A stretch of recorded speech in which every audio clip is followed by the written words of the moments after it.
దేవుడి రేఖ. చేతిపై ఈ గీతను దేవుడు గీసిన రేఖగా జ్యోతిష్య శాస్త్రం చెబుతోంది. చేతి మీద ఈ నిలువు గీత కలిగిన వారు చాలా అదృష్టవంతులని నమ్ముతారు. అయితే అందరికీ ఈ రేఖ ఉండదు. అందుకే దీని గురించి తెలిసిన అందరూ తమ చేతిలో ఈ రేఖ ఉందో లేదో చూసుకుంటారు.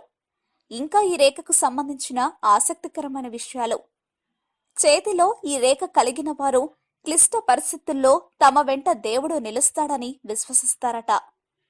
చేతిలో ఈ రేఖ గనుక ఉంటే ఇక జీవితకాలం మొత్తం దేవుడి తోడు దొరికినట్టేనట. అసలు చేతిలో ఈ రేఖ ఉంటే ఎటువంటి గడ్డు పరిస్థితులనైనా చాలా ఈజీగా ఎదుర్కొంటారని ప్రపంచవ్యాప్తంగా చాలా మంది ప్రజలు నమ్మకం. వారితోనే లక్, లవ్ ఉంటుందని ప్రగాఢంగా విశ్వసిస్తారు.